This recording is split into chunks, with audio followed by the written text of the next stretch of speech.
as you had classes. I'm Aisha Ilahi. For those of you that are joining us for the first time, let me just introduce myself. I'm Aisha. I am a bachelor student of international relations from the Department of International Relations, University of Peshawar.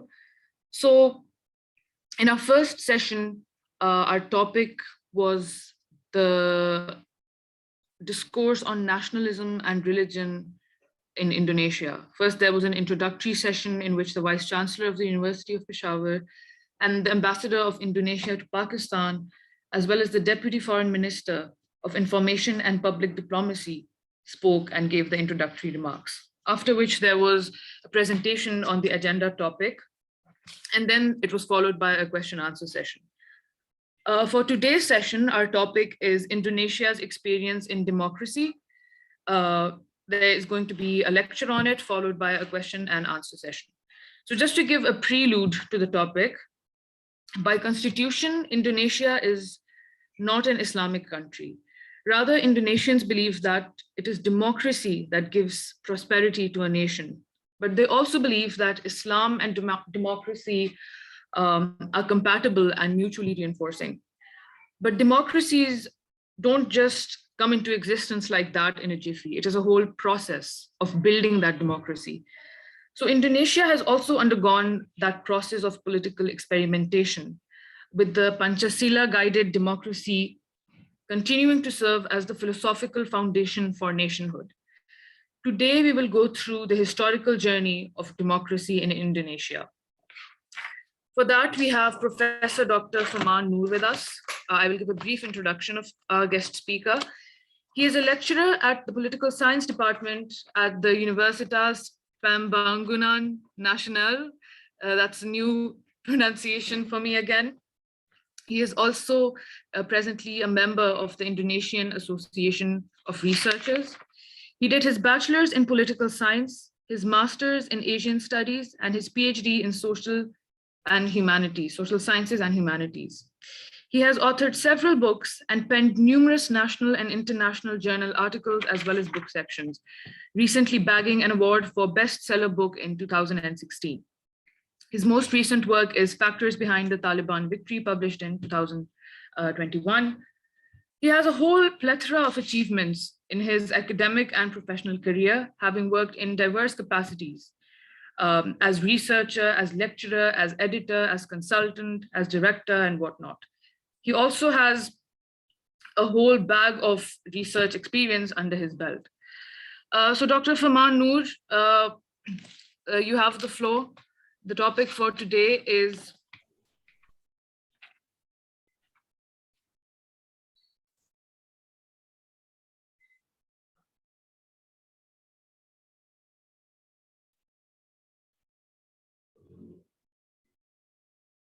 Hello.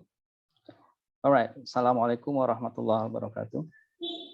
His Excellency Indonesian Ambassador and my colleagues from University of Peshawar. It is great honor and pleasure to have opportunity to talk to you in discussing, in particular, the topic on Indonesian experience on democracy. Allow me to share the PowerPoint.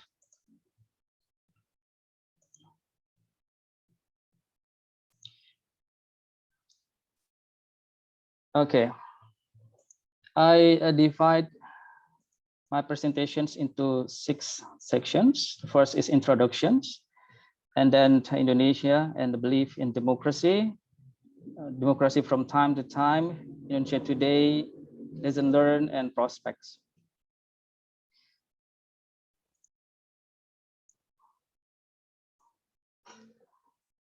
All right, as we know, Indonesia is the largest Muslim country. Around 2,030 million people of 2,070 million people are Muslim, and also at the same time is the 3rd largest democracy in the world. Democracy becomes iconic in Indonesian modern life, that creating more opportunity to the people in the decision-making process, civil liberty, tolerance, equality, etc. democracy existence in our experience was interrupted by authoritarian tendencies in some period of Indonesian history.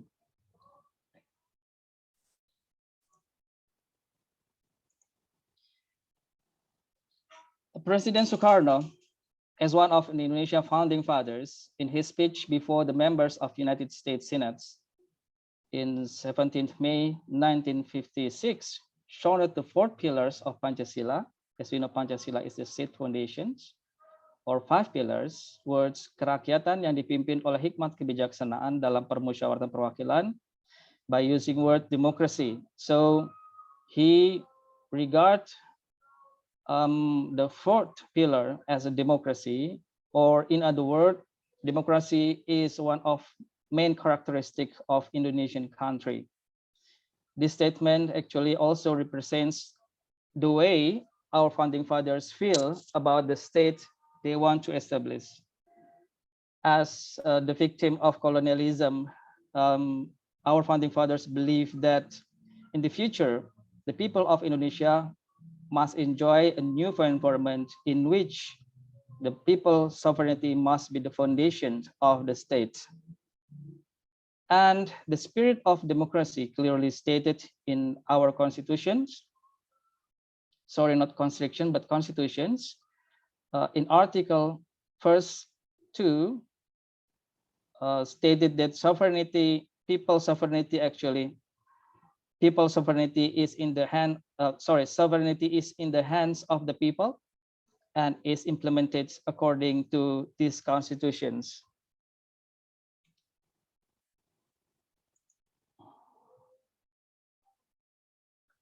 Okay, the main reason why we accept democracy is we have a kind of basic principles of political life. As the largest Muslim country in the world, of course, most of Indonesia is Muslim.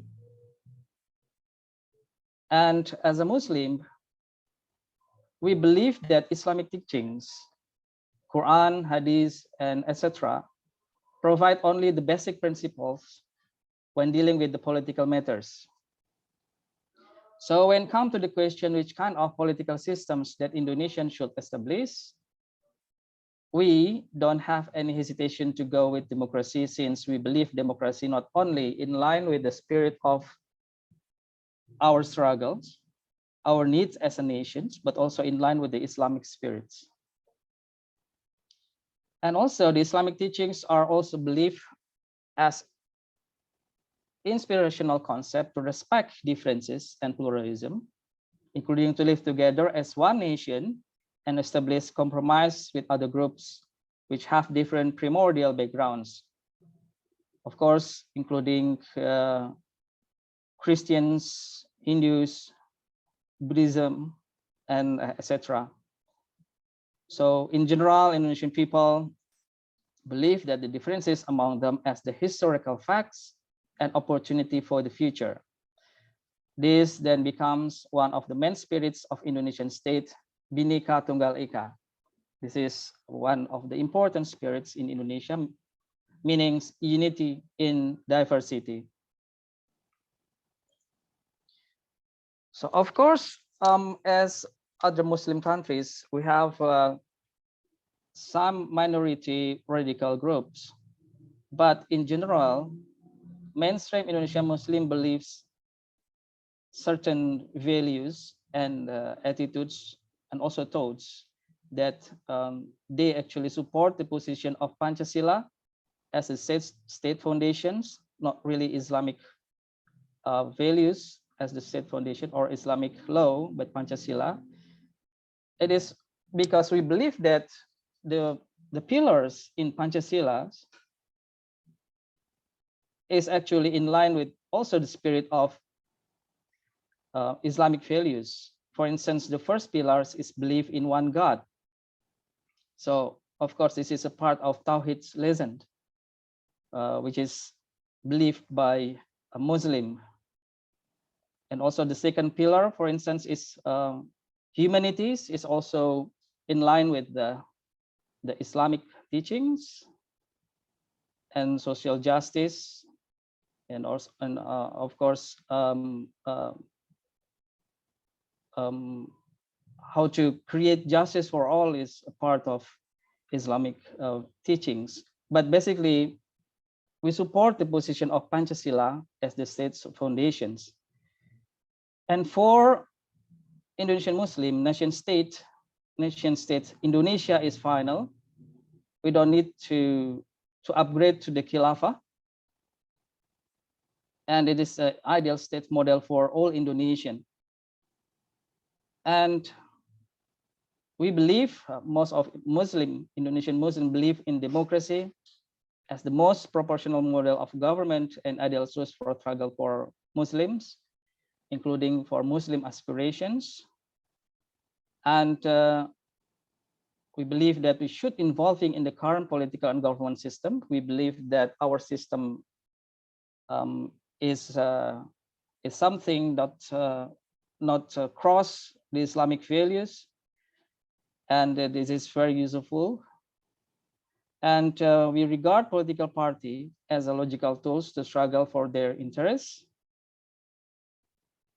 And we believe Islamic values or moral as a substance that we should regard it as guidance, as inspirations, but doesn't mean we have to create a system, political system that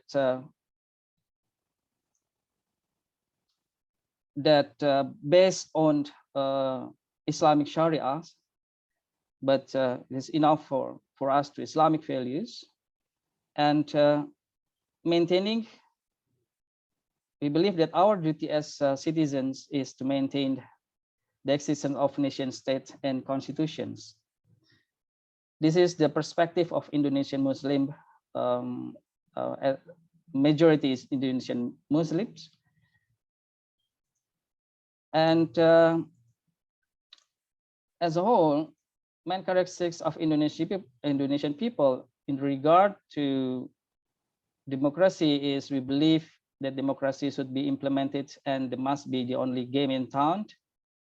We reject extremism and violence. Those ways has only played a very minor part and generally do not represent the way of most Indonesian. And the tendency or temptation of using primordial identity sometimes occurs, but it depends on time, place, and moment, in particular only on during election time. But if it happens, it doesn't lead to the rejection of democracy itself or promoting exclusivism. And in terms of politics, we tend to forward compromise, adaptive, pragmatic in gaining the political aim or agenda. All right, I come to the third sections. In this section, I'd like to talk about democracy from time to time. So we have certain periods of time in terms of politics, and the first period is the early years of independence era from 1945 to 1950. In this era, in 1945, the government declared the Maklumat number X or Edict number X, which has become the foundations of the people to establish parties, political parties in Indonesia. Since then, many political parties occur in Indonesia, from the very left-wing party to the very right-wing parties. And however, even though we are independent in 1945, we cannot immediately conduct elections. We tried to have elections in 1946, but unfortunately, because of national conditions, it is impossible to conduct elections. But because basically we are still struggling to maintain independence from Dutch colonialisms and several rebellion movements. But during this period, we created Komite Nasional Indonesia Pusat or Central National Committee in Indonesia of Indonesia in August 1946 as a prototype of a parliament. And the second period, from 1950 to 1959, sometimes is called as a liberal democracy era.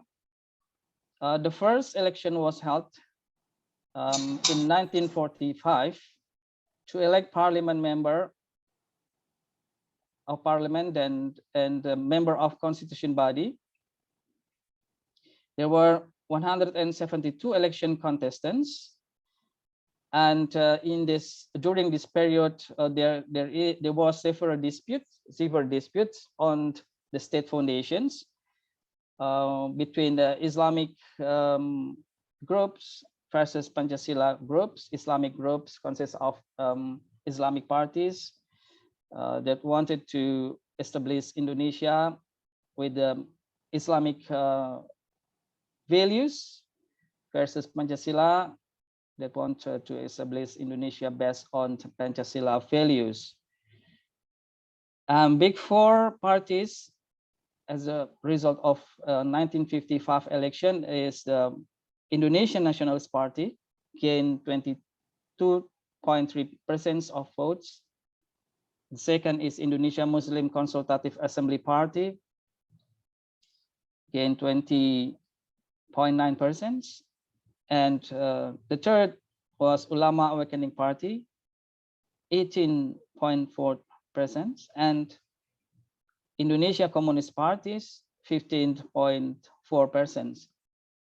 And Indonesia Communist Party of PKI in that time becomes the largest communist parties in non-communist party, in non-communist country.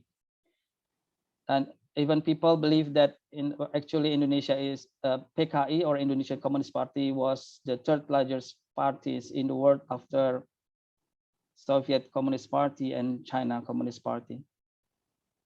In the times, voters is around 43 million people, which are participations around 87.65%. This is an example of the ballot, consists of symbols or the picture of parties who participates in the election. And the third period or third era is guided democracy from 1959 to 1966. In this time, unfortunately, Indonesia experienced authoritarian government or system. Indonesia entered the new situations in which Sukarno, with the support with the army and PKI, Communist Party, create a new environment, new political environment and new political system in which Sukarno become our leaders. And in the time, political parties played a passive complementary group with insignificant power. They just follow whatever Sukarno's want to do. And we have we try to conduct a new ideology. It's a Nasakom. Nasakom means nationalist, agama komunis, or nationalist, religion, and communist. This is ideologies created by Sukarno to acknowledge three big ideologies in that time, who Sukarno believes can be united and can go together, because the Muslims, nationalists, and communists actually have support from many Indonesian people. And for Sukarno, this is the real concept that we can do as the uniting concept for all Indonesian, and to create a new Indonesia in the future.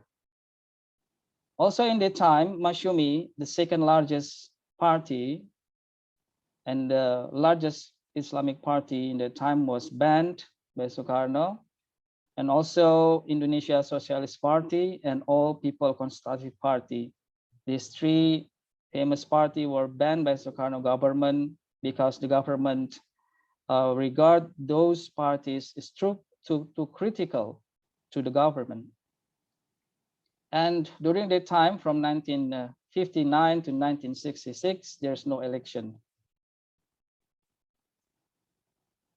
And come to the new era, we call it a new order era, the next period of Indonesian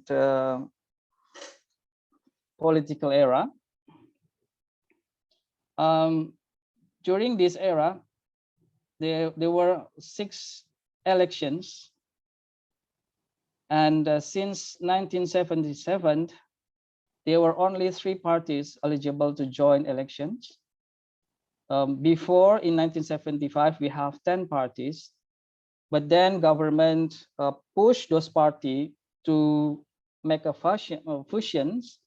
So 4 parties created a new party named United Development Parties, a functional group or Golkar still as a one party, and the rest 5 parties was pushed to create one party named Indonesia Democracy Party.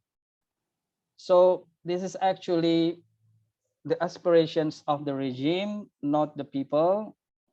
And from 1977 until 2 decades later, Indonesia in that time only have 3 parties. During this time, Golkar was a governing party that was always win the election, and political observers and many people believe that elections were manipulative and fraud, and members of election management board were determined by the regime, so the sense of manipulations becomes stronger because all the management related to the elections was controlled and conducted by the regime, actually. And Suharto, with the support of military bureaucrats, Golkar as the governing party, and technocrats, create an authoritarian government, which political parties play an artificial role and no effective checks and balance. Also, oppositions and critical group or individual were systematically oppressed. This is the result of elections in the New Order era from 1971 to 1997. Golkar here gained approximately 67%. So you can imagine how strong this party, this government party, was. And in 1997, in the last elections in this period, even Golkar could gain almost three-fourths of the votes. And yeah, this is the situations in New Order. And after the massive demonstrations in 1998, eventually the regime of Suharto toppled down, and we tried to re-establish democracy, and we experienced a very fast growth of political parties.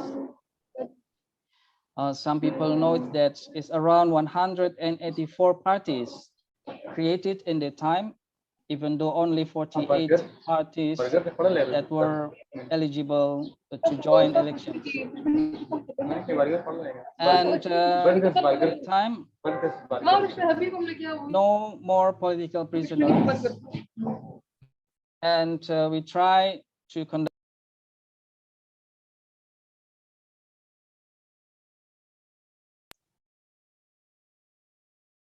Hello. Please Okay. continue, sir. Sorry, there was some issues. Please continue. There was some disturbance. Please Okay. continue. Okay. Yes, after a long period of military supremacy in the new era, we try to establish civil supremacy, and it is quite good.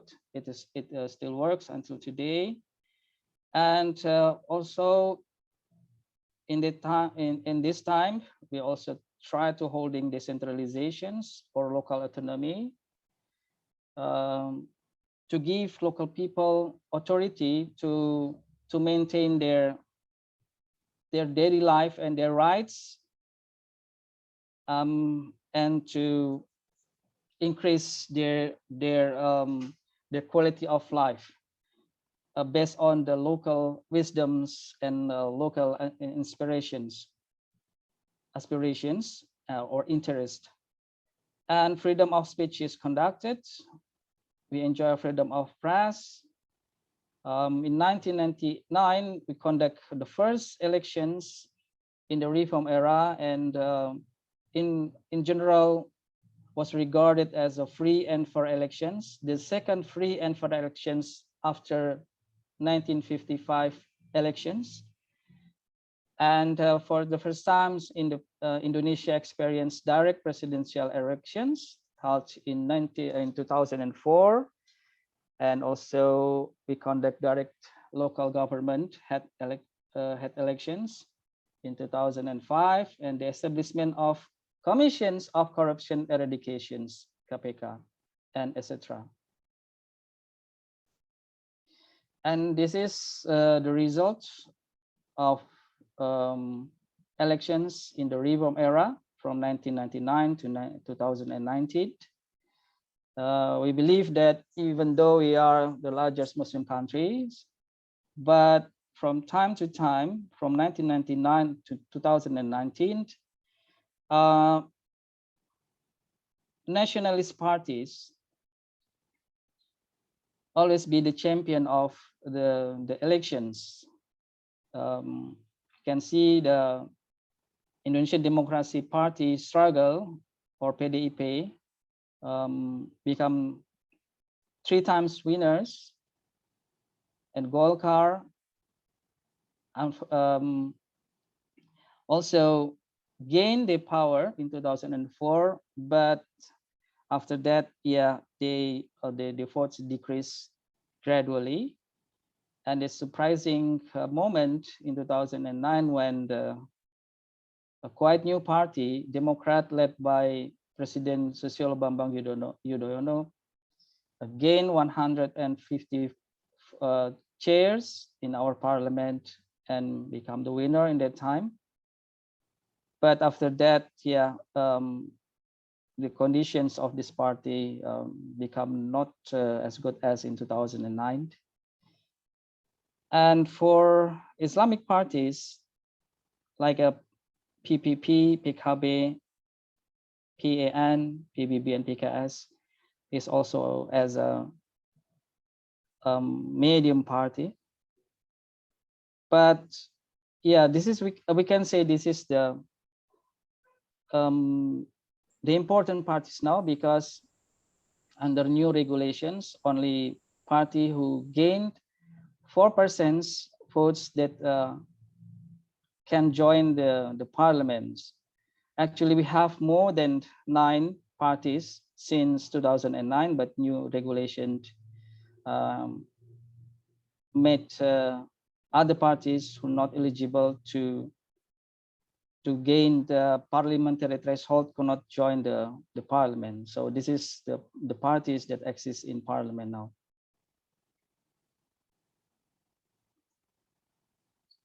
And this is presidential elections, not result, actually conditions in the reform era. The first direct elections held in 2004 with 5 contestants. Megawati Soekarno Putri, the son of Bung Karno or Soekarno, and General Wiranto with Salahuddin Wahid.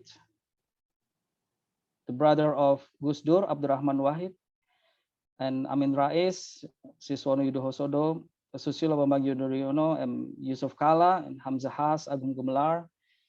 And since there's no contestants that could reach more than 50%, so we held the second round of presidential elections. And in the second rounds, Susilo Bambang Yudhoyono and Yusuf Kala was the winner of the elections. In 2009, there were 3 contestants, former presidents or incumbent joined again to the elections, this time with the Budiono as the vice presidents, and Yusuf Kala become the president candidate, joining with Wiranto, and Megawati Soekarno-Putri still try her luck, in this time with the Prabowo Subianto, General Prabowo Subianto. And the result is Susilo Bambang Yudhoyono become the elected president. And 2014, we know President Joko Widodo and Yusuf Kala, Prabowo Subianto, pair with the Hatta Rajasa. And the winner is Joko Widodo, and Joko Widodo become the next president in 2019, this time with the Ma'ruf Amin as vice president.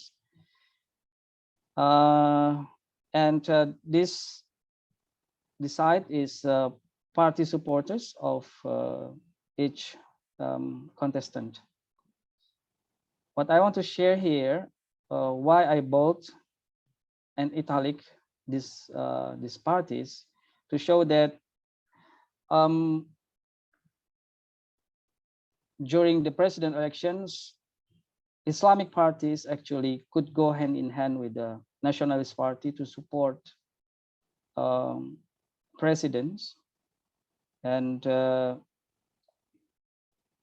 all elected presidents actually was supported by combination between Nationalist Party and Islamic parties.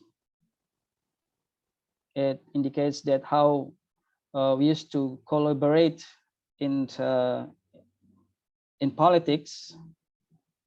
So there's no problem at all for nationalists to join Islamic parties during the elections.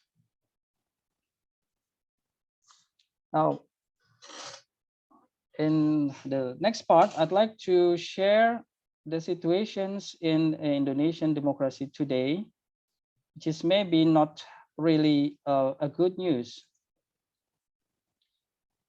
Actually, we are in the trajectory.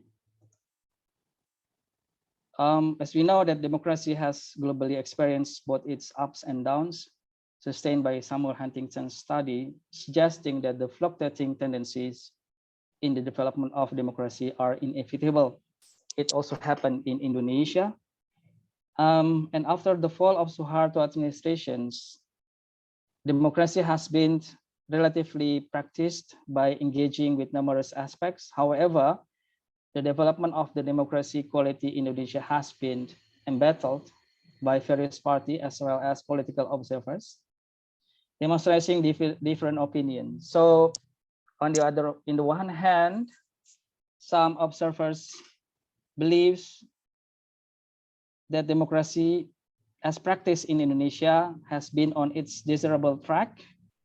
Indonesia is even considered as a successful in practicing democracy, further acknowledged as the post-authoritarian countries. In addition, Indonesia is frequently referred as an example for a successful democracy in the Islamic world. So according to Indonesia Democracy Index, we gained moderate level 7.34, and we regard it as consolidating democracy by McIntyre and Ramage, and also Larry Diamond, political analyst. And then also Liddell and Mujadi regard us as a mature democracy. Marcus Mitzner in 2012 stated that we have a strong and resilient civil society as a important element in conducting democracy. And also in this time, democracy had created many political opportunities and existence annulment, in particular for minorities. We have a relatively peaceful elections and leadership change at the national and local level. And we gain more freedom expressions, including criticizing and opposing the government. And no powerful and the only ruling parties, again, like a Golkar in the New Order era. So we have a positive sides that we regard it as moderate and democratic Muslim country. However, on the other hand, some observers point out that Indonesia democracy has presented its problematic side, particularly in the recent years, highlighting that democracy in Indonesia has been in its procedural stage only. From the views of these observers and scholars in Indonesia, it is thus allowed to assume that actually Indonesian democracy or democracy situation in Indonesia does not always run smoothly. So the new paper or chapters talked about Indonesian quality written by these people indicates that democracy is still problematic in Indonesia. I give you some pictures in 2019 when the government stipulated regulations that regarded by the students as the traitors for the people in relation to how they try to weaken the power of KPK, the Commissions of Corruption Eradications. In the new regulations, the independence of this body was cut, in which those body becomes part of government, not the independent government, independent body anymore. And also the next year in 2020, the students again make a demonstrations. And that time is for as a reactions for the new regulations on the regulation that regulate investment and business in Indonesia, or we call it as omnibus law, for creating works, jobs for people. Even though government believe that the new regulation will create a good situation for investor, but for people, in particular for students, we have a problem in which some of the chapters in the new regulations tend to disadvantage the workers. So on the other hand, like I said, some of the observers and also institutions regard the stagnancy of democracy in Indonesia. For instance, Freedom House regard Indonesian democracy as a partly free. Indonesia is regarded as a partly free country. And Economist Intelligence Unit labeled us as a flawed democracy. IDEA regard as a weak democracy. And even one of the scholars from Australian National University, Thomas Power, regard that in 2018, Indonesia has a tendency toward authoritarian. And we also have a kind of political prisoners or accused from musicians, politicians, activists. Sometimes also politicians use demagoguery scaremongering tactics by instigating primordialisms. So also in the last decades, we experienced the dark era for bureaucracy or bureaucrat, neutrality and professionalism, in which they use as political tools to win incumbent in the local elections, or sometimes people believe in also in the national elections. And corruptions, in particular money politics or clientelisms, become rampant, and Aspinall and Sukumajati and Aspinall and Berenskot regard it as the rise of money politics phenomenon, and Aspinall Berenskot in 2019 written book titled Democracy for Sale. Okay. So in general, prior to the COVID-19 pandemic, Indonesia experienced a new phase of its democratic life with the arrival of COVID-19 pandemic. In reality, the COVID-19 pandemic situation is disregarded to offer unconducive condition for strengthening democracy due to some state privilege in the field of policy making, which can often subordinate the role of community or non-state actors. Indonesian political conditions after 2019 presidential elections, or shortly before the COVID-19 pandemic, conclusively indicate a turning point for democracy, reflected in the government's efforts to produce a variety of controversial policies, widely highlighted and criticized by the public. Among these policies, including the revisions of the Commissions of Corruption Eradication Law, or acknowledged as the deteriorating law of the KPK. This policy is seen as not aspirational, including the reducing authority of the KPK.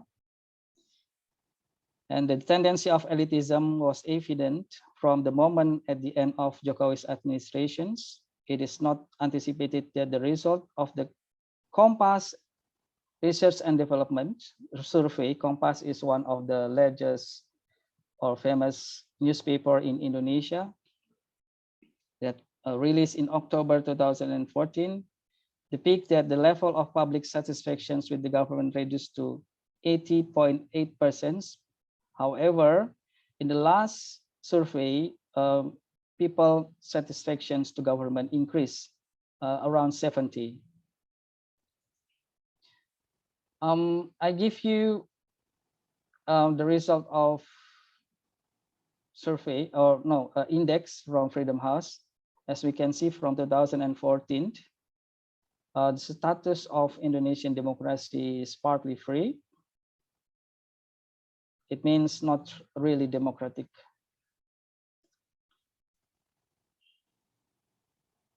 Okay, I'll skip this one. However, this is not only happen in Indonesia. In fact, this is kind of global politics tendencies, in which Freedom House stated that since the coronavirus outbreak began, the conditions of democracy and human rights has grown worse in 80 countries. Government have responded by engaging abuse of power, silencing their critics, and weakening or shattering important institutions, often undermining the very systems of accountability needed to protect public health. So in general, it doesn't only happen in Indonesia, but yeah, again, some index regard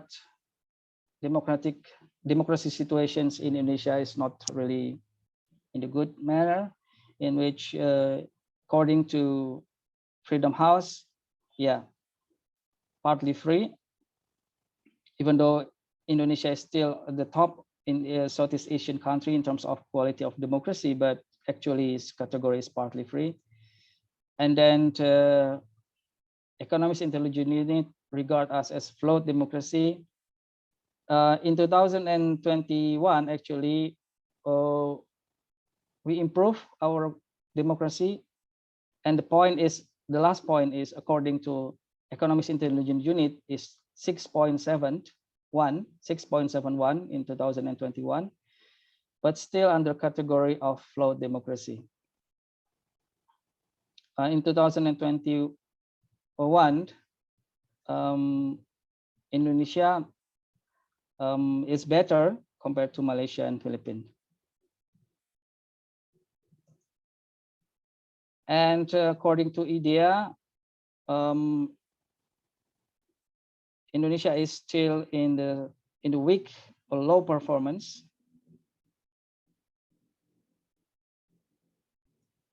And FIDEM,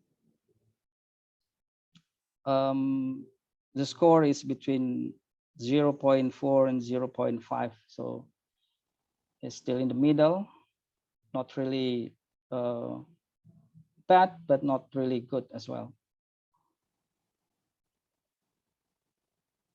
And according to survey conducted by Indobarometer, around 70% respondents believe that in the quality of democracy is still the same, and 30% believe become less democratic, and only 17.7 that regard Indonesia is more democratic than before.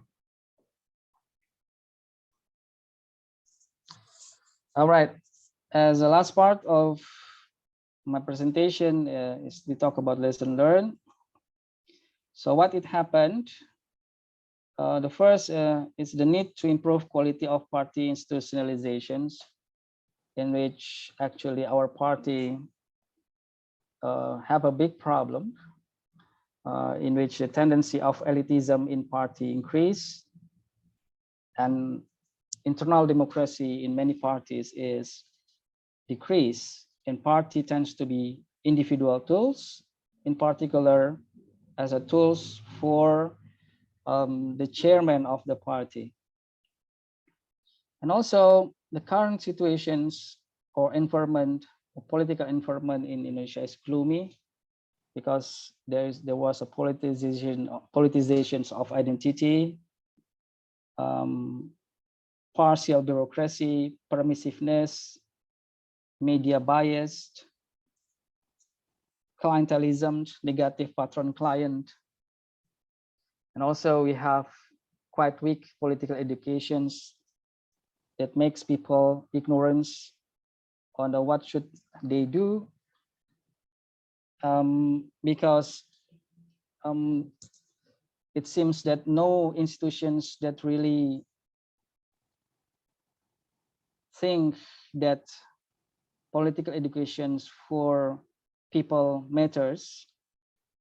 Institutions like political parties, in fact, does not really care about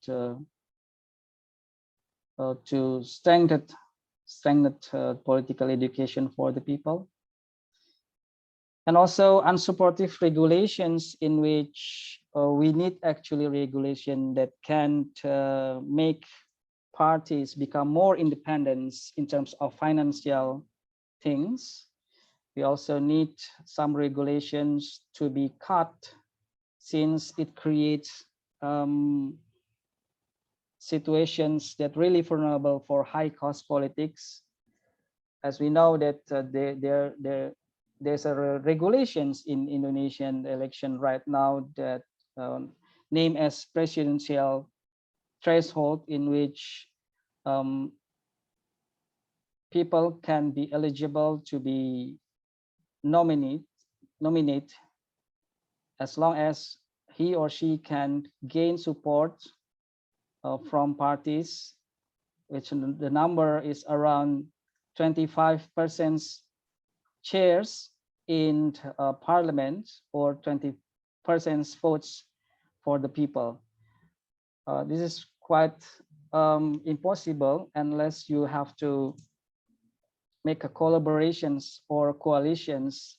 But however, unfortunately, in particular at the local level, to gain support from other parties, there's no such thing as a free lunch. It means you have to pay certain money to have support from other parties to create coalitions. So in this case, because of this situation, some political observers believe that this presidential threshold, who only happen in Indonesia, must be cut.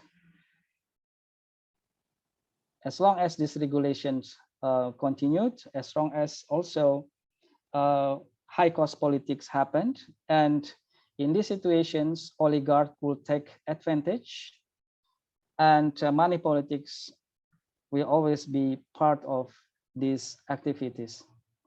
This is not a suitable situation for a pure democracy activities or democracy objectives. And also the fifth is the decreased democracy values, because sometimes populism's there, and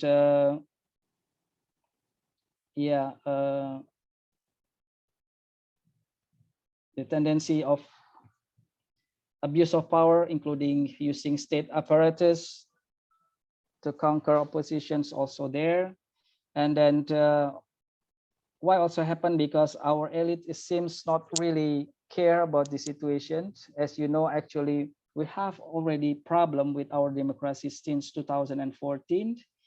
But since 2014, the quality of democracy is still there, still partly free according to Freedom House. So still have a stagnations. Then I think the elites know about that, but seems they enjoy those situations, and until today, they don't really try to solve those problems with the meaningful actions together with other elements of government to make Indonesian democracy better right now or in the future. And the last is feeble law enforcement, in which sometimes the law was controlled by oligarch, and sometimes the elites or the regime's interest is foundations. And as a reflection for this, sometimes there are different treatment between people. If you was regarded as opposition, you will face a severe punishment, but on the other hand, with the same mistakes, you will be freed as long as you are part of people who support the government. So in the future, we believe that some solutions must be conducted. The first is the development of political educations and economic empowerment for the people, because without this, the situation will be always gloomy for democracy in Indonesia, because they don't have support, meaningful support from the people, because of bad environment. And we believe that also we have to do civil society strengthening and create regulations for monitoring, institutionalizing, and protecting democratic institutions, including to make our political parties more independent from oligarch, and maintaining democratic values and rules of law. Prospect, however, even though the situation of democracy in Indonesia is not really good, but we believe that we have still have potentials to create a better democracy in the future, because of at least five things. The first, we have a civil society's resistance that becomes stronger, I think, right now. In the last 2 years, civil societies try to respond what happened in politics. Civil societies, including NGOs, try to to respond equally, even though sometimes or many times they fail. But we can feel now that civil society is moving now, and hopefully their resistance is become stronger and become a balancer for the government and oligarch. But of course, not in the in the near future. It's still a long way to go, but still we have these elements in our society, and as long as this society still exists, we believe that we still have a hope for democracy. And also we have opposition parties, even though right now is only 2 of 9 parties in parliament that are oppositions, but we believe that it is better than nothing. So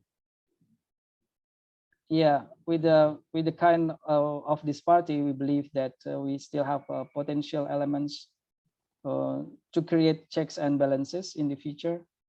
And also we have a constitutions that actually very accommodative, very can be foundations for democracy, because like I mentioned before, that in our constitutions stated clearly that people's sovereignty is the foundations of the state. And also most of Indonesians still the supporter of democracy. Many surveys or polling indicates that most of Indonesian people support democracy, and this is a big opportunity for the establishment of democracy in the future. And until today, we also can conduct civilian supremacy, and also this is a potential elements, as long as military try to be professional, not really involved directly to the political life, we have still opportunity to conduct democracy. So as a closing remarks, democracy has given opportunity for Indonesia people to develop their political capacity and interests. And in the case of Indonesia, the government and people consistency in implementing democracy values and procedures is needed. It is mainly to maintain people trust towards government and democracy itself. The future of democracy in Indonesia is still uncertain. However, the fact that this country still have supporting elements for democracy establishment, the opportunity to have more brighter situation for democracy in the future is still open. I think that's all. Thank you very much. Thank you, Sir Jazakallah, for that presentation. It was very informative about the different phases of development of democracy in Indonesia, as well as the present situation in a post-COVID political climate, and also shedding some light on prospects for the way forward. So thank you for that. Next, we have 2 speakers to brief us on a comparative study. First is Dr. Amir Reza, and second is Dr. Soherwordi. So just to give a brief profile of each speaker, Dr. Amir Reza is an assistant professor at the Department of Political Science, the University of Peshawar. He received his Ph.D. from University of Massachusetts in Boston, where he was a Fulbright Fellow, and he regularly writes for the News International. Dr. Soherwordi is a professor and chairman at the Department of International Relations at the University of Peshawar. He has remained a teacher and a researcher of IR, of conflict resolution, political science, and creative leadership. He has written over 52 research papers and has 2 upcoming books. The first is titled Pak-US Relations, a comparative study during Cold War and the War on Terror. The second is Religion, Economics, and Politics of Fatah. Apart from that, he is a member of the editorial board of various academic journals, and he regularly writes, he contributes write-ups for the News and the Daily Times. So Professor Dr. Amir Reza, the floor is open for you. Sir, Thank you. Yes, sir. Is my connection clear enough? Is everyone, can you hear me clearly? yes, sir, you're Okay. audible. Please continue. Yeah, thank you. Yes, sir. Thank you, first of all, Professor Firman, for a very thorough, for a very informed presentation. I also thank Professor Hussain Shaheed Soherwordi Sahab for organizing this on behalf of the University of Peshawar. I thank everyone from the Indonesian Embassy for conducting this very, very important event for our own students and for people, including myself. Now, first of all, I think Indonesia is a very important country, but unfortunately, a country that is not studied enough in Pakistan. I don't think that in Pakistan, even in the political science circles, we study Indonesia as much as I think we possibly should. And as Professor Firman Noor was speaking, and he was walking us through the Indonesian democratic and political history, I was thinking back of Pakistan, and I think there were a number of similarities that I could see in the progress of Indonesia in its own democratic journey and how it compared with Pakistan. So, sir, when you were talking about President Sukarno, I was at the same time I was thinking about President Ayub Khan in Pakistan. Kind of similar personality, quite authoritarian, very centralized leadership. And then when you were talking about Suharto and that regime, I thought around the same time we had other strong men in Pakistan. First, although more democratically elected Zulfikar Ali Bhutto, and then we had General Ziaul Haq. But kind of a similar trajectory, if not obviously. Again, Pakistan and Indonesia are very complex countries, and in their own ways, they can be quite different from each other as well. For my own part, from what I picked from your presentation and what I see in Pakistan, there are 3 points that I would like to highlight, briefly highlight for our students and for the discussants here. First is the idea, the notion of religion and state in Indonesia and in Pakistan.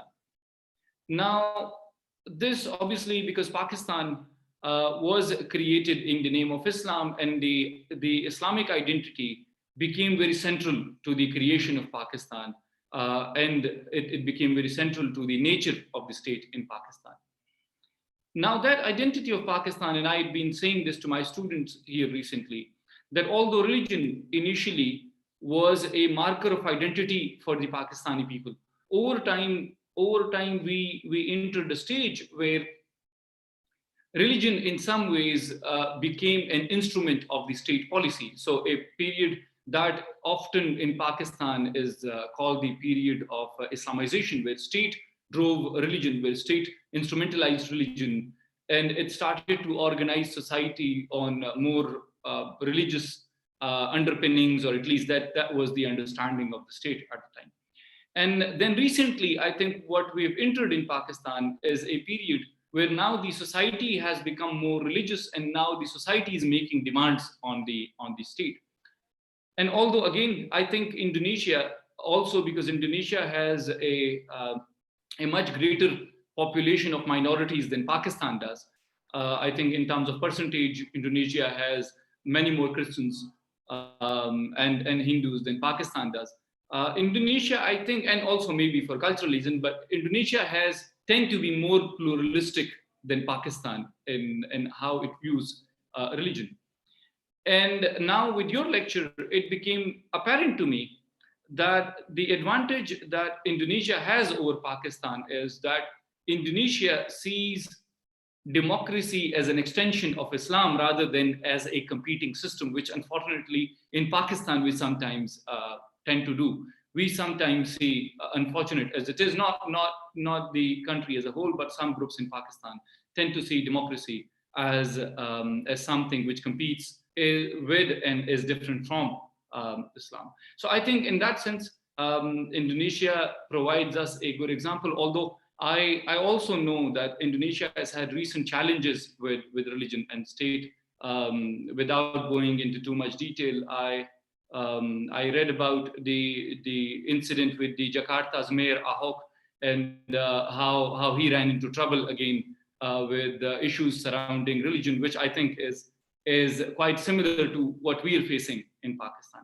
So that was the first thing. Pluralism, I think, was the first thing that we in Pakistan, also in Indonesia, but I think more so in Pakistan, we need to build on, and we need to learn from the Indonesian experience.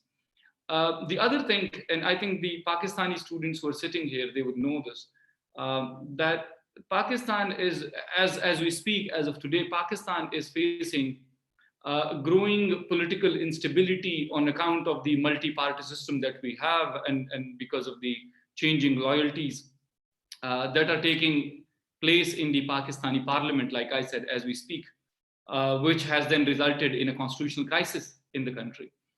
And then you mentioned this example where you said that in Indonesia, only those parties can enter parliament that receive a minimum of 4% of votes from the people. I think the same model is followed in Germany. I don't know whether Indonesia adopted this model before or Germany adopted this model before. Maybe there are other countries as well that have similar model. But I think that would be a good model for Pakistan to adopt as well.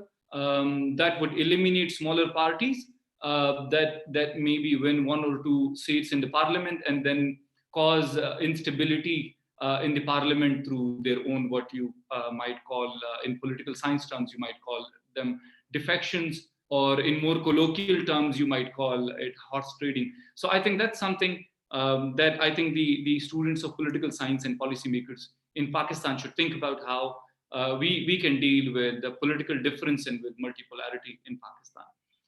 Also, my third point is, when again you were talking, I was thinking about this because a number of things that you were saying came back to this issue that we face in Pakistan too.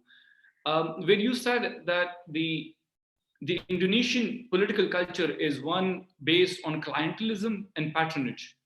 And I think if anything defines political culture in Pakistan, it would be the same thing. Pakistan has a political culture which I think is based fairly squarely on clientelism and on the idea of patronage.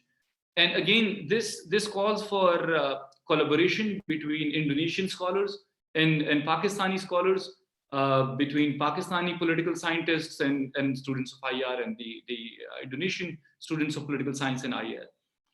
And between policymakers on how do we deal with this issue? How do we make democracy more about people than about individuals that you were calling oligarchs, and in Pakistan we might call them political leaders? How do we wrestle the power from them, and how do we give it to the people? So I think that these challenges in political culture are fairly similar. I think the advantage again that Indonesia has, I think, on Pakistan is where you said that Indonesia is able to eradicate to a greater degree the primordial identities. I think in Pakistan, we are still grappling with these, with the more nativist identities, which then weakens the people's loyalty with the state and in the processes that have been set up by the state, including democracy. So these were the 3 points that I wanted to make. Apart from that, I think you were right when you said that there is a silver lining, that there are reasons for us to be optimistic. I think the most obvious reason for which we should be optimistic for democracy, both in Indonesia and in Pakistan, is that I think there is a near universal agreement on democracy in Indonesia as well as in Pakistan. So even those people who might violate the democratic process in Pakistan, those people who might violate the constitutional process in Pakistan, and I'm sure the same is the case with Indonesia, even they would claim that they are doing it in the name of democracy, because they know that democracy still is the political system that appeals to most people in either of these countries. So I think that I gathered that from your lecture, and that is my own observation, that I think is the cause, the reason for optimism, in my opinion, for democracy in Indonesia and in Pakistan. And I think we can only improve our democracies once we recognize the flaws in our democracies, and once we are open to learning from the experiences of others. So thank you, sir, again, Professor Firman Noor sir, for giving us this very thorough lesson in the Indonesian democracy. I'm sure I have learned a lot. I'm sure all of our students and everyone else in the audience would have learned a lot from your lecture. Thank you very much. Thank you, sir. Sir Soherwordi, you now have the floor. Thank you so much. It's I feel really dwarfed, although I am a tall man, in front of comments by Firman, Noor, and Amir. Reza, Amir, you have snatched all the arguments that I have written right now with me, and you have spoken everything what I was collecting. In fact, trying to give a bit of a comparative study, but you thoroughly covered everything, and therefore really hats off to both of you. You both have presented wonderful arguments from respective sides. Just a couple of things from my side, and one is that in Pakistan, and especially for my counterparts from Indonesia, in Pakistan, whenever there is a democracy,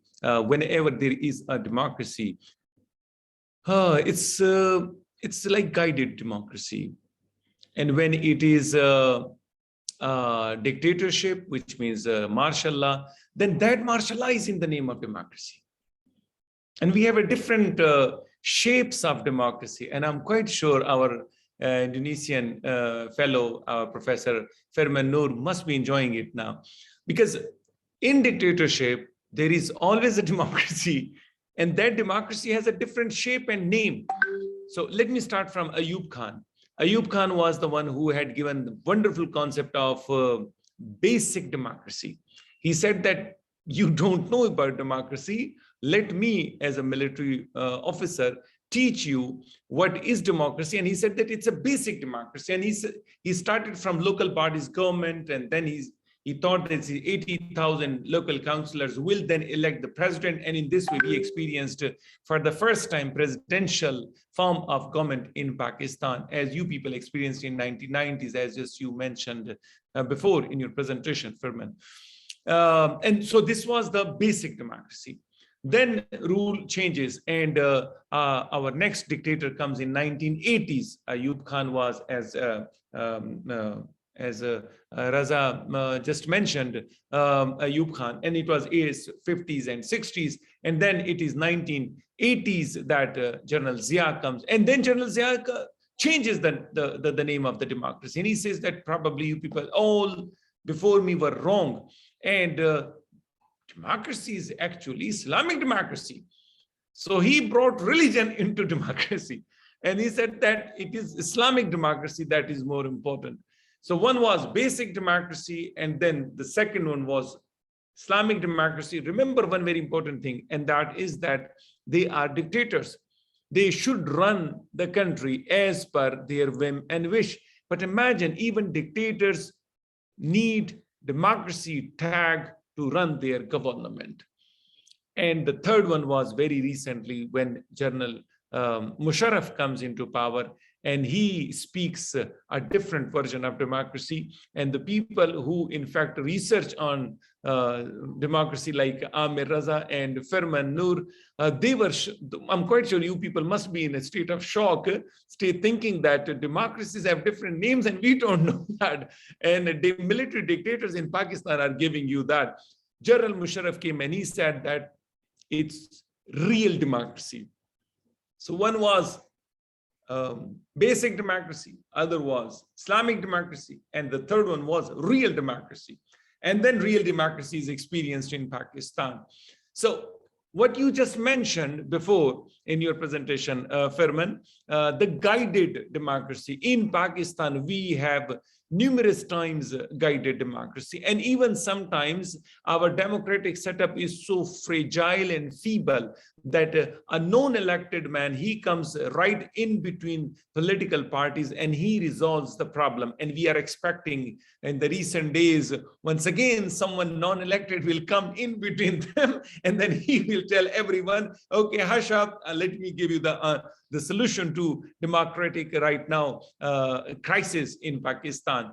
The question is that in Pakistan, it was democratic institutions which made themselves so feeble and weak that non-elected institutions, they raise their head and they grow their height, and then they become stronger than the elected bodies. So these democratic institutions, whenever they get freedom, they are so busy in internal wrangling and showing each other down that they in fact harm democratic institutions. They get feeble, and non-elected entities, they raise their heads. So one thing. Second, very important thing is that our political party system in Pakistan, as you just mentioned in your country, it's very, very weak. We talk about democracy, but in Pakistan, political parties don't experience democracy. Just imagine that one man is the son of the former prime minister, other is the brother of the former prime minister, and then there is another man from religious party, and he is the son of the founder of that political party. And then there is a nationalist party right there in my province, where the president of that party, nationalist party, and other men who are responsible in that, they belong to one particular family.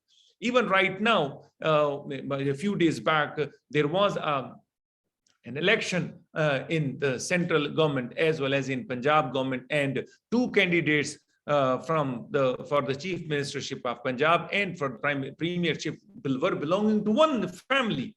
So this shows that democratic parties have undemocratic trends as far as political parties hierarchy is concerned. So families are governing them, and we call it in Pakistan the hereditary politics in political parties. Amir, can you correct me? What could be an alternate and correct word than hereditary, or it is right? Yes, sir. Sometimes it's called family politics. Sometimes it's called hereditary party. Yes, sir. Yes, sir. Yeah, so somehow this kind of trend is very common right here in Pakistan, that we talk about democracy. We want democracy in the country, but we never experience this democratic trend right there in our own political parties. So political parties are contributing to the weakening of political institutions in terms of the process. And that is one of the big reasons that in Pakistan, election campaign is very strong, but casting of votes percentage is very less. We are sometimes deciding for 34% vote cast in Pakistan's general elections. Sometimes it is 27%. Maximum till now, what we had experienced sometime in the past was 47%. And it was 51%. 51% was the maximum votes were cast. So this shows that people then get indifferent from these political parties, because they understand that ultimately it will be just one family that will get benefit. It will not, the pie will not be shared with all of the people. So in Pakistan, democracy is in its nascent form for the last numerous decades, I should say. And maybe it is because of one thing that for the last numerous decades, it's in nascent form, it's in its childish form. But at the same time, there is a very important set pattern of 10 years alternate system, which means 10 years Pakistan experiences democracy, and the next 10 years is dictatorship. Then again 10 years of democracy, and then again the 10 years of dictatorship. But very recently, this trend was broken. and democracy is getting a bit strengthened and it is extending. But with this extension, we also know that non-democratic forces are equally playing their very important part. Some people say that this important part is very constructive. Some people say it's very destructive. The question is, non-elected bodies should not have any role, constructive or destructive, in this whole process. Once I was speaking with one of my very great professors, his name is Ijaz Khan.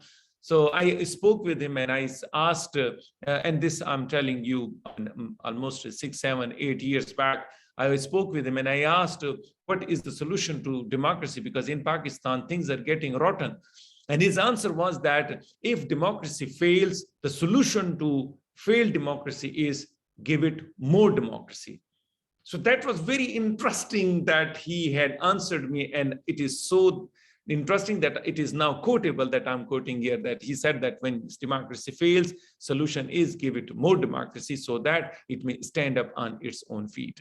Thank you so much, Noor, for your presentation. Amir, Reza, for your wonderful, excellent presentation from Pakistani side. Questions will be there, so I'll stop here. Thank you so much, and I say. Thank you very much, sir. I have a question answer session. Students that have a question, please raise your hands, then come forth and pose your questions. Remember to keep it precise and be mindful of your tone. If your question is addressed towards a particular speaker, then please specify so. Alina Kazi has a question. Go ahead, pose your question, unmute yourself, introduce yourself. Assalamu alaikum. This is Alina Kazi from Social Work Department. I have a question for Firman Noor, sir. As he told that there was no elections elected in 1959 to 1966 in Indonesia. What's the reason behind that?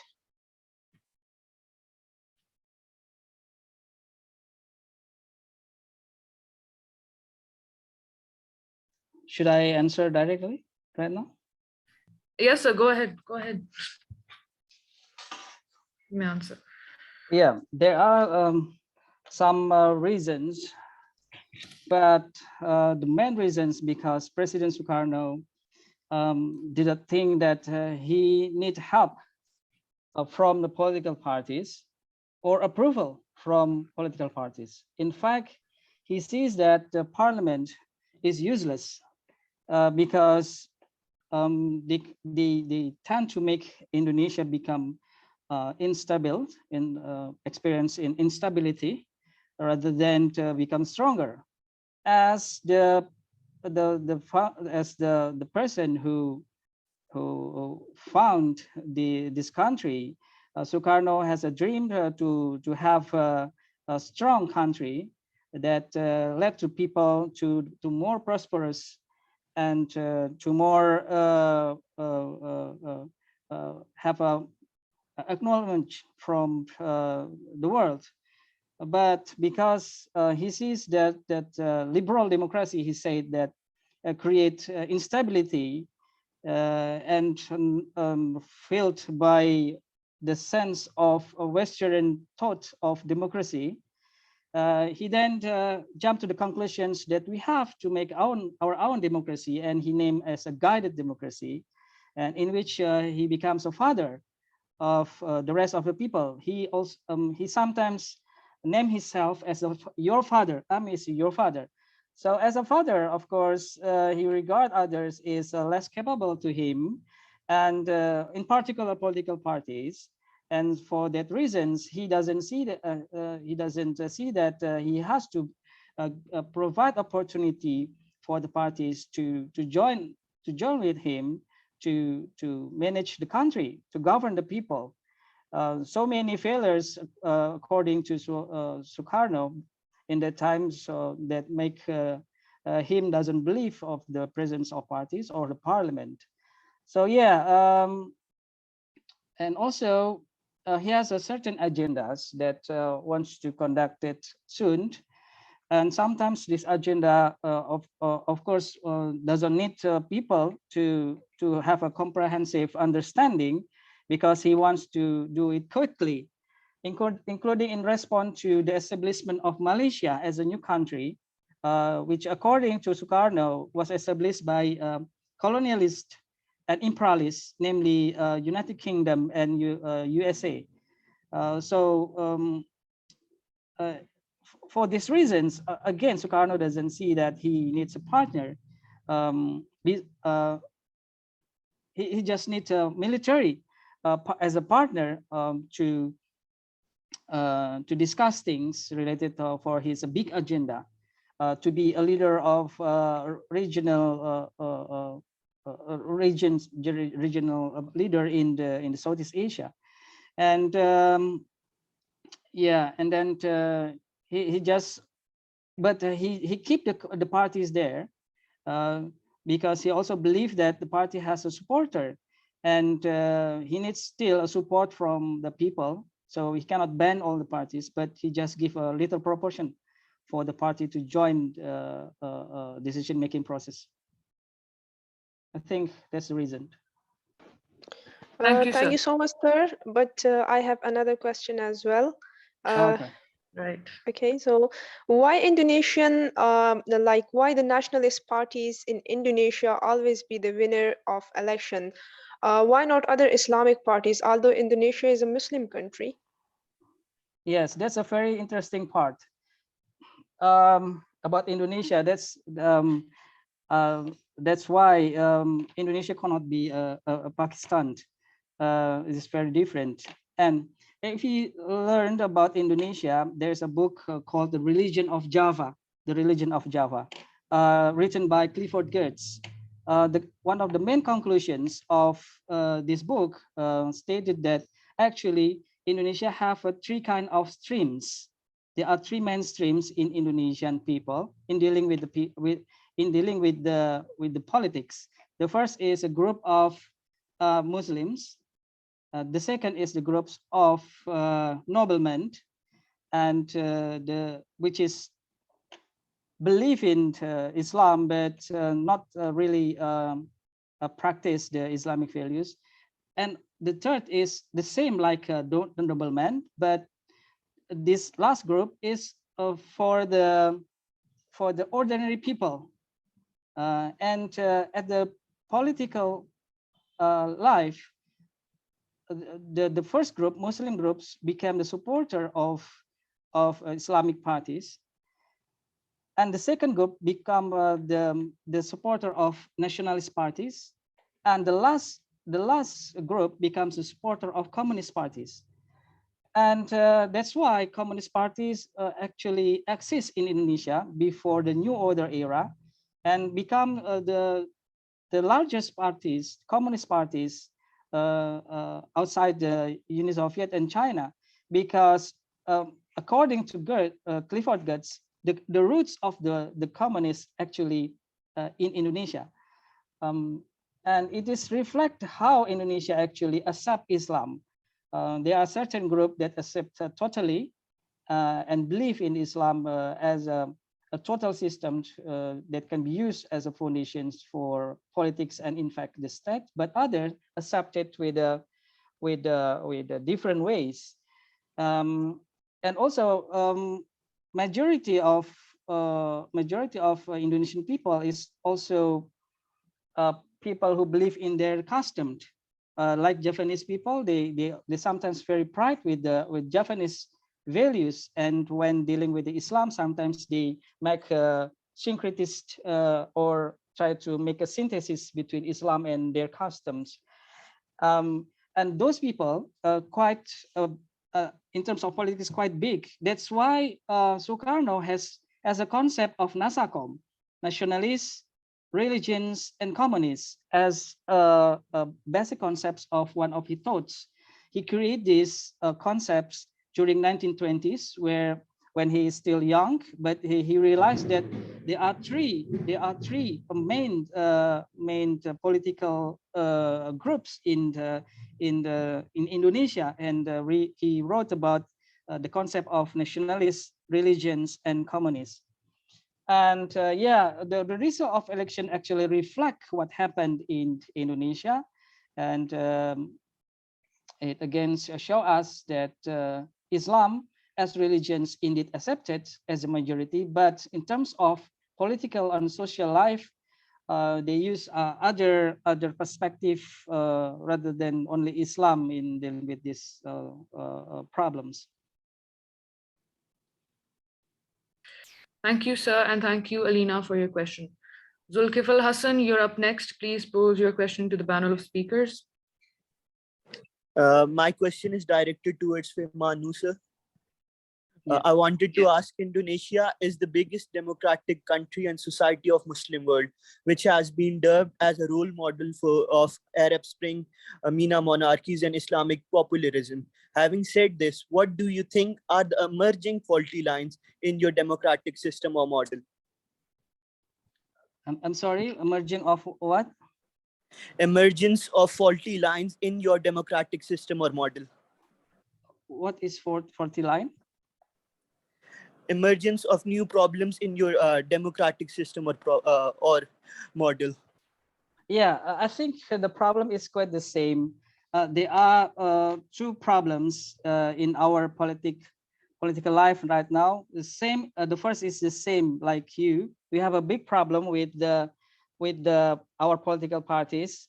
I call it as a post-democratic countries, post-political parties in which this party actually is only tools of elites to gain the political agendas. The terms of post-democratic parties, it comes from the post-democracy concept written by Colin Crouch in 2004, in which basically post-democracy parties is actually parties that created by oligarch and then use it as a tools for oligarchs to gain their agendas.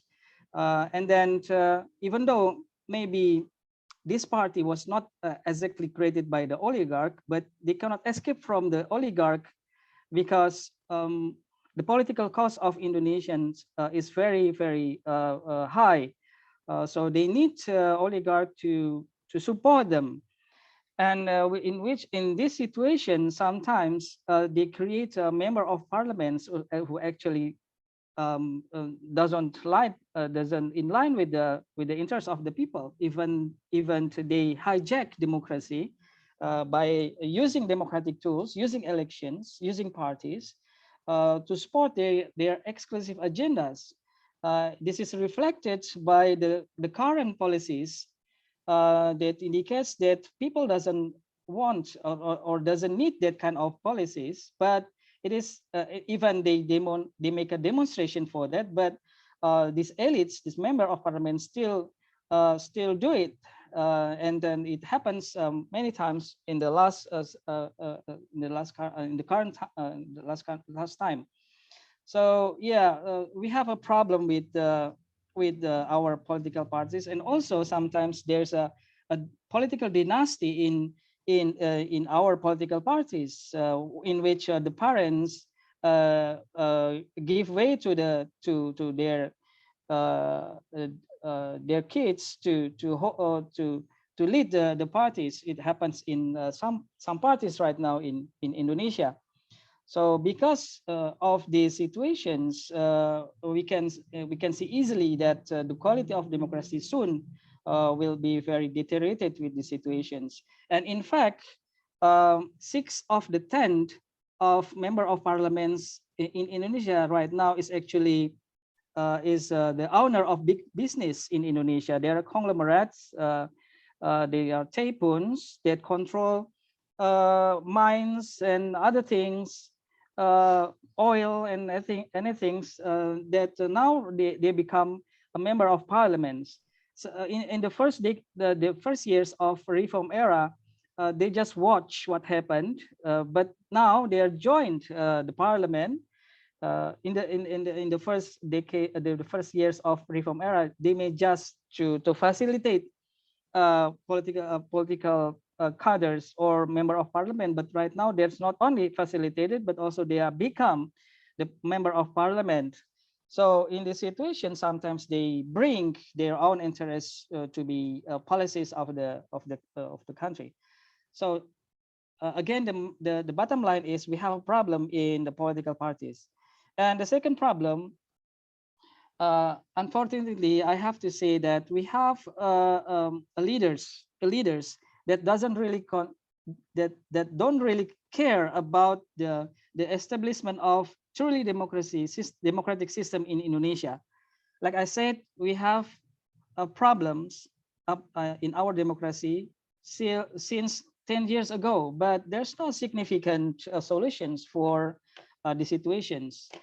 So I tend to believe that this is because we have not really a democratic leaders in our country with a strong sense of democracy, a strong commitment of democracy, and they tend to believe that our political situation is actually is already good.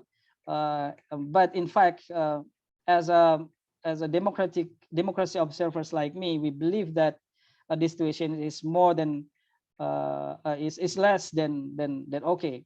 In fact, we have a strong and solid government, but actually we become more democratic than before. Thank you, sir. Zala Nisar, you may present your question. I have a question directed for Sir Firman Noor. Since you spoke about the civil society situation in Indonesia, so I have a question regarding that. I would like to ask, what is the situation regarding feminist movements in Indonesia? Are feminist movements acceptable in present-day democracy in Indonesia or not yet? Thank you. Yes, we have a strong commitment for women. In fact, in the last demonstrations, the people who joined demonstrations not only said things like the government is become authoritarian, but also in the same times, long live the women. So this is quite new in the Indonesian situations, when the demonstration also scream about the long live of women.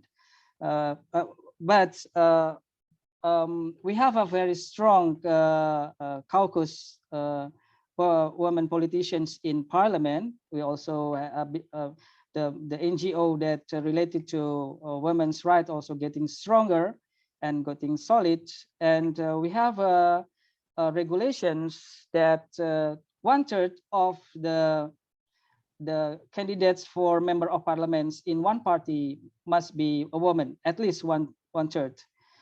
And also we have also policies that stated that in every political parties they have to 1/3 as well women who hold positions in the party. So basically, we become better in treating women and give access for a woman in our political life right now. And we have more a political leader in the local government right now. All right, thank you, sir. Mr. Asad, you may pose your question. Assalamu alaikum. My name is Asad Hassan. I am from the Department of Political Science. My question is from Firman Musa.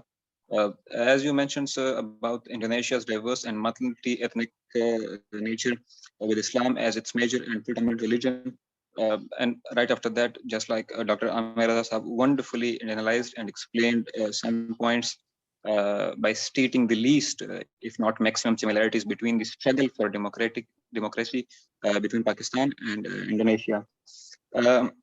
The struggle for Indonesia would have certainly been a tough one in deciding whether or not it should place Islam in its national framework in its early years. And that is debatable over how over the years it coped with this question. You talked about the Pancasila, which is Indonesia's foundational credo, which includes the belief in God and national unity, democracy, etc., which is, of course, are in conformity and in line with Islamic teachings. But the fact still remains unchanged that there are primarily two sides of Islam. the major two sides that we have read, the tolerant side and the intolerant side. In the recent years, we have seen that there is a quite alarming increase in the inclination of youth towards the intolerant side. Does that compromise or is putting the state of democracy in Indonesia? Like, are we expecting a rise in the influence of radical Islam in the political and intellectual sphere of Indonesia? Thank you. Well, radical Islam is already happened in Indonesia in 1949, actually, where people like Kartosuwiryo established Indonesian Daulah Islam and Indonesian Islamic State. But again, it is always minority in Indonesia who has a radical perspective like that, because if we see the history of Islam in Indonesia, they tend to regard Islam as more substantial rather than legal formal in dealing of politics.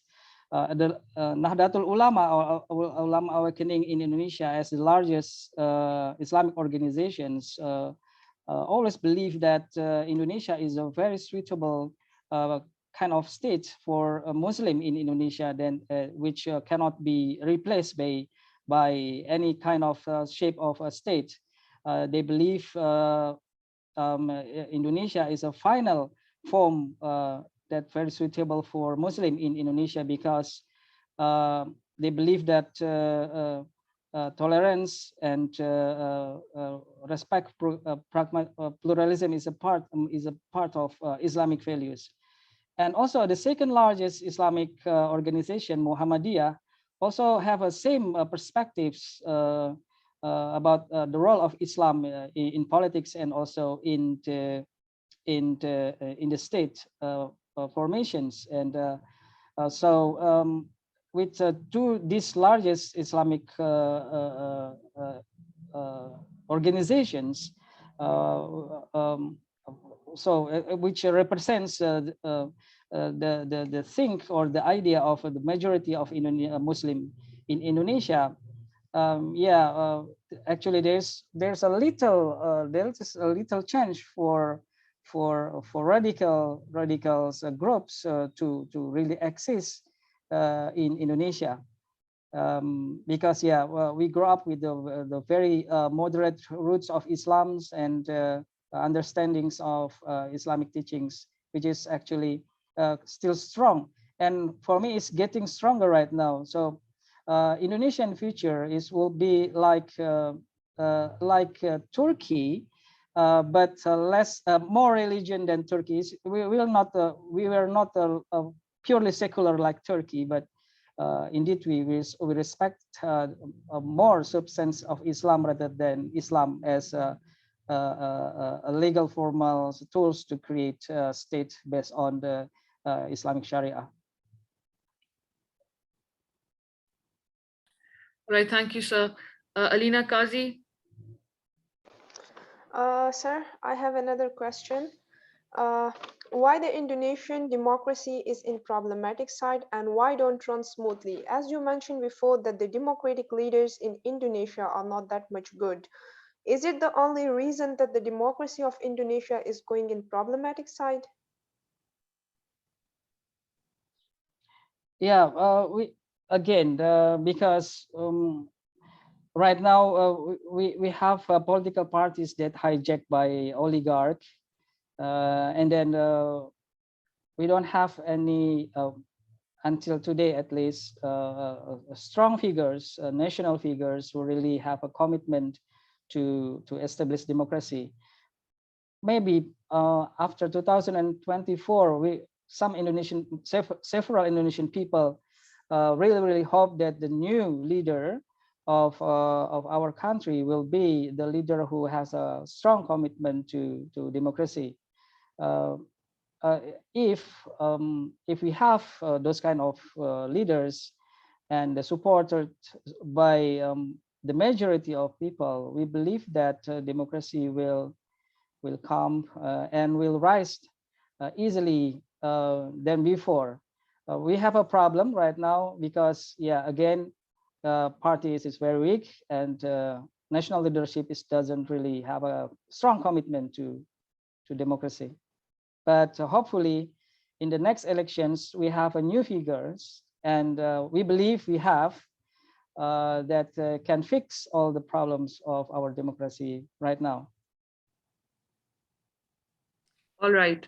Mr. Awais Danish. Assalamu You're up alaikum. next. My name is Awais, and I would just like to ask that what are the steps taken by the by Indonesia to deal with money politics and the oligarchy influence? Yeah, right now, unfortunately, the tendency of oligarchs is still there. Money politics is still become stronger even right now. Yeah, because again, the new environment right now not really supportive in eradicating corruptions due to high costs in politics and the weekend of the commissions of corruptions eradications. But in terms of regulation, actually, we try to fix the situations. For instance, by make an obligation for parties to make an annual report on their income and how they spend the money. But again, this is just regulations that not really hold properly in the real life. So yeah, I think the problem is, again, the environment in Indonesia right now, at least, is not really supportive in fighting money politics. All right. Zulkifil Hassan, you're up again. I have another question for sir. I wanted to ask what are the pace, utility, and strategic importance of process of politicization and democratization in your country? Politician, sorry, what do you mean? Repeat your question.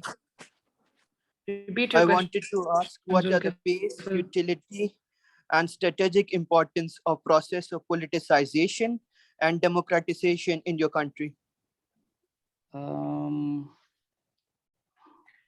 Zulkifil, please type it out. I think you should type out the question in the chat box. So basically, the strategy to strengthen democracy, like that? It's all right. Zulkifil will type out his question. Till then, we'll take Khalilullah's question. All right. Zulkifil, please type your question in the chat box. Khalilullah, please ask your question. Okay, yes, assalamu alaikum all. My name is Khalilullah and I belong to the Department of Social Work, University of Peshawar. I have a question from Noor sir, that what steps should Indonesian people need to have a real democracy? Can you please, sir, guide me? Okay, in my opinion, okay, the thing that we have to conduct is to make civil society become stronger right now, and Alhamdulillah, it tends right now is increased. Because without, if we hope only in the regime, we cannot find any meaningful solutions. So we have actors like a civil society to fight for it. Even though it is not easy, but I think this is the thing that we must conduct. And also we have to develop political educations and economic empowerment of the people, because as long as they are ignorance of politics, they are very easy to become a prey for oligarch, and become very easy to be manipulated by oligarch. And on the other hand, we have to make an economic empowerment, because as long as people very poor, they just don't know what happened, but also they're very easy to be manipulated by giving them certain monies and ask them to choose certain agendas is very easy. But if economic empowerment happen also between the regime and the people become equal, and in these situations, it is of course not easy for anyone to manipulate the people because they have a strong economic conditions. And the other things, we have to make new regulations that can make our democratic institutions stronger. And also we have to delete some regulations that can create high cost politics, in which become an opportunity for oligarchs to join, because only oligarch can fulfill these high cost politics situations. And then also the other things, I believe, in related to the political educations, we have to maintain democratic basic values, in which we have to keep people believe in tolerance, respect differences, and put forward consents and things like that. And the last things we have to, I think, to hold the rules of law, because according to Jeffrey Winters, the experts of Indonesian oligarch, he said that oligarch as one of the main problems of Indonesian democracy today could be only exist if the rules of law is weak. So by having a strong rules of law, it is a part of effort to fight oligarch in Indonesia. I think those things become elements that we should pay attention of in order to strengthen our democracy, Indonesian democracy. Thank you very much, sir. Thank you. All right, coming to Zulkifl's question, it is in the chat box. If you'd like to read it, I'll also read it out for you. What is the pace, utility, and strategic importance of the process of politicalization and democratization in your country? I think it is almost similar with the previous questions.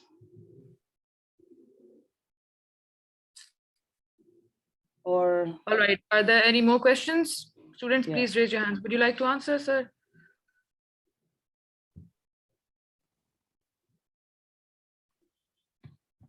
All right, I have a question. I'll go next. So the strong religious character that we find in Indonesian society and its system, would you say that this has come about naturally, or is it the result of political parties instrumentalizing religion onto their own political ends over the years? Yeah, sometimes they try to politicize religions to gain their objectives, but actually I tend to see political Islamic parties in Indonesia is quite try to prove that Islamic values is worth it for our political system.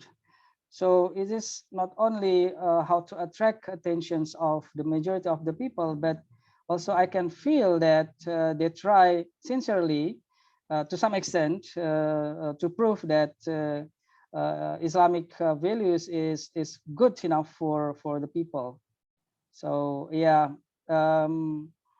even though, because as I mentioned before, the roots of the people is not only believe in Islam in totally, but also sometimes they make synthesis of this.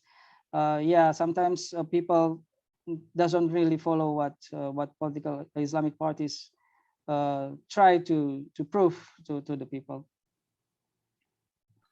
All right. And my second question is the place of Sharia in Indonesia's system and society. Do you see it changing in the future? If you compare what happened in the 2000s during the early years of reform era, certain groups of people try to make Sharia become law. But I see after 2004, these ideas become not primarily for Islamic parties or Islamic organizations. They tend to not focus on that, but try to solve more real problem of the people in the nationalistic sense. I think Sharia Islam will not really become part of real legal system in our law. Only a very little thing like marriage, things like that, but in a way they become a source of law. I think it's not really will be like that. All right, then. That concludes our question answer session as well as our session for today. Thank you to all the participants, the speakers, as well as the students for joining. Mr. Firman, Noor, Sir Soherwordi, Dr. Amir, Reza, thank you all very much for joining. Thank you, students, for your question. And yeah, that concludes our session. Students, we will meet again on the 12th of April for our third session. We will see each other then.